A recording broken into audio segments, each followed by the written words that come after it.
नमस्कार मित्रों, जय हिंद, जय भारत। आप सभी का स्वागत है लेवल 6 के सेकेंड पार्ट में। इसमें सबसे पहला टॉपिक है राउंडिंग ऑफ। आपने कभी अप्रोक्सीमेटली वर्ड का इस्तेमाल किया है या तकरीबन वर्ड का इस्तेमाल किया है? जैसे मैं आपसे पूछूं कि आपके घर से आपका स्कूल कितना दूर है, आप बोलते हैं तकरीबन 10 किलोमीटर या तकरीबन 5 किलोमीटर। एग्जैक्ट डिस्टेंस तो नहीं है ना वो, इसलिए हम लोग यूज करते हैं तकरीबन या अप्रोक्सीमेटली। सिमिलर वे में कई बार हमारी जेब में अगर 980 रुपये रखे हैं और कोई आपसे पूछे कितने रुपए हैं तेरे पास, आप बोलते हैं तकरीबन 1000 रुपये हैं। तो इस प्रकार आप चीज़ों को राउंड ऑफ करने के लिए अप्रोक्सीमेटली शब्द का इस्तेमाल करते हैं। आइए सीखते हैं rounding off to nearest tense.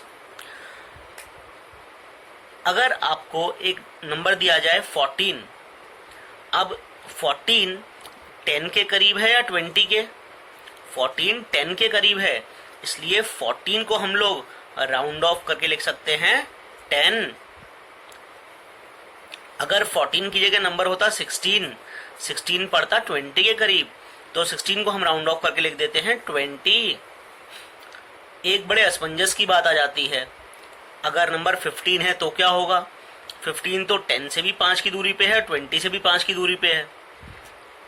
अभी शुरुआत के लिए आप बस इतना समझिए कि अगर 15 को round off to nearest tens किया जाए तो उसे 20 माना जाएगा। सिमिलर वे में अगर मैं बात करूं राउंडिंग ऑफ टू नियरेस्ट 100 के बारे में, अगर आपको नंबर दिया जाए 843, ये अपने को नियरेस्ट 100 तक राउंड ऑफ करना है, यानी कि कौन सा 100, 800 या 900 क्या इसके करीब है। अब 843 800 के करीब है, इसलिए 843 को हम राउंड ऑफ करके लिखेंगे 800। अगर अपने पास नंबर होता है 896, ये 900 के करीब है, तो हम इसे रिप्रेजेंट करते 896 is approximately equal to 900। Similar way में अगर राउंडिंग ऑफ टू नियरेस्ट 1000 होता, यानी कि 1000, 2000, 3000, 4000, 5000, 6000, 7000, 8000, 9000, इस प्रकार से, तो हम लोग क्या करते, बाद की 3 डिजिट उनको देखते वो 500 से बड़ी हैं कि छोटी हैं। जैसे यहां मैंने नंबर लिया है 2573, ये 3000 के करीब है, इस वजह से इसको हम लिख सकते हैं अप्रोक्सीमेटली इक्वल्स टू 3000। अगला टॉपिक है यूज ऑफ ब्रैकेट्स। अब अगर मैं कहूं आपसे मार्केट से जाके कॉपी लेकर आ जाओ और एक कॉपी की कीमत है 10 रुपए, आप मार्केट गए, मार्केट जाके पहले 9 कॉपी खरीद के लेके आ गए, और फिर मैं कहूं नहीं ये तो कॉपी कम पड़ जाएंगी, 7 कॉपी और ले आइए। आप फिर मार्केट गए, मार्केट जाके 7 कॉपी 10 रुपए की हिसाब से फिर लेके आ गए, तो पहली बार में आपने कितने रुपए खर्च किए? आपने खर्च किए 9 कॉपी के लिए 90 रुपए और 7 कॉपी के लिए 70 रुपए, यानी टोटल 160 रुपए। पर अगर आप ब्रैकेट नहीं जानते होंगे तो आप कई बार क्या कर सकते हैं गलती, 9 + 7 मल्टीप्लाइड बाय 10। तो आपने पहले डमास के रूल के हिसाब से मल्टीप्लाई पहले कर दिया गलती से, तो 7 10 जा 70 + 9, तो आंसर आया 79, जो कि पूर्णतः गलत है। जबकि अगर इसी चीज में ब्रैकेट लगी होती, 9 + 7 ब्रैकेट में होता मल्टीप्लाइड बाय 10, तो पहले आप इनको ऐड करते, तो 9 + 7 हो जाता 16 मल्टीप्लाइड बाय 10, आपका आंसर आता 160, जो कि बिल्कुल सही होता। इससे आपको सीख मिलती है कि ब्रैकेट हमेशा सबसे पहले सॉल्व करने चाहिए। ब्रैकेट के अंदर जो भी चीज है, जो भी नंबर्स हैं, उनको एज एक नंबर ही आपको काउंट करना चाहिए। उसके बाद ही बाहर जो भी ऑपरेशन दिया हो वो ऑपरेशन करना चाहिए। चलिए अब सीखते हैं एक्सपैंडिंग ब्रैकेट्स। अगर ब्रैकेट आपको खोलना हो, आप ब्रैकेट के अंदर वाली चीज सॉल्व ना करना चाहें तो क्या होगा। जैसे 9 + 7 × 10 पिछले एग्जाम्पल में लिया था हमने, इसका मतलब होता है 9 × 10 + 7 × 10, यानी 9 × 10 + 7 × 10। इसको अब आप पहले सॉल्व करेंगे 90, इसको बाद में 70, आंसर आएगा 160, जो कि बिल्कुल सही होगा। क्या होगा अगर 10 के साथ 2 और जुड़ गया तो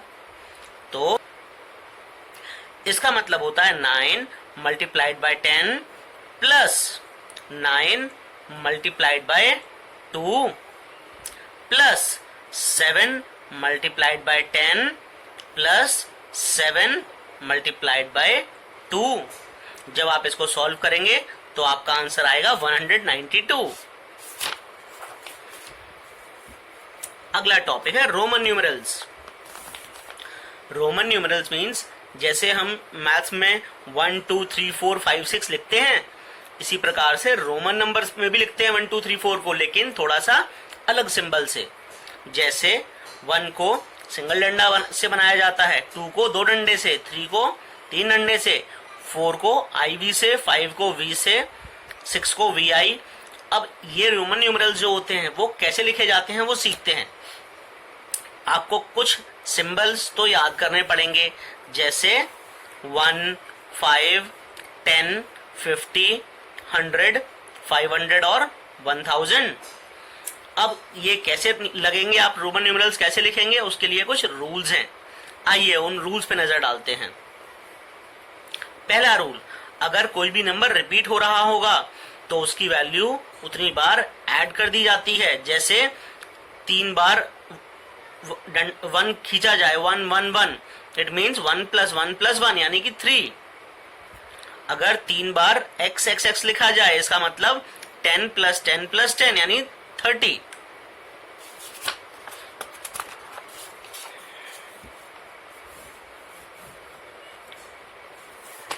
दूसरा नियम है, आप किसी भी सिंबल को 3 से अधिक बार यूज नहीं कर सकते।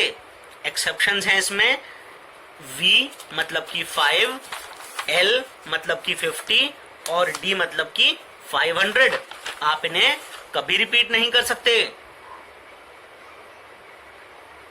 तीसरा नियम, अगर स्मॉलर वैल्यू का सिंबल बड़े वैल्यू वाले सिंबल के राइट में लिखा जाए तो उसे ऐड करते हैं। जैसे 7 को लिखते हैं हम V मतलब 5, II मतलब 5 + 1 + 1 यानी कि 7। सिमिलर वे में XII यानी 10 + 1 + 1 + 1 यानी 13। अगला नियम देखते हैं, अगर कोई स्मॉलर वैल्यू का सिंबल लेफ्ट साइड में लिखा जाए तो उसकी वैल्यू घटाई जाती है। जैसे IV यानी कि I मतलब 1, V मतलब 5, तो 5 में से 1 माइनस करना है, तो 5 - 1 = 4। सिमिलर वे में IX मतलब I मतलब 1, X मतलब 10, तो 10 - 1 = 9। सिमिलर वे में XC, X is 10, C is 100, तो 100 - 10 is 90। इसके साथ कुछ छोटे छोटे रूल्स और भी हैं। जैसे आप सिंबल 1 यानी I को सब्सट्रैक्ट कर सकते हैं केवल 5 या 10 में से। 10 को सब्सट्रैक्ट कर सकते हैं केवल L, M और C में से। अब ये L, M और C क्या थे?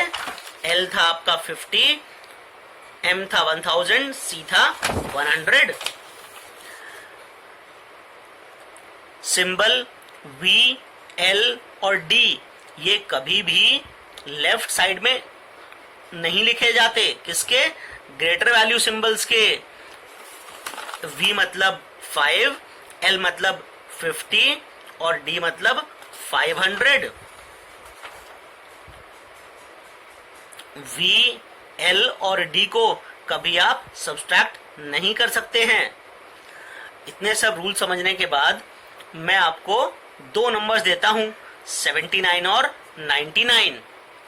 इनका जरा रोमन न्यूमेरल कमेंट बॉक्स में लिख के बताइए। अभी के लिए इतना ही। जय हिंद, जय भारत।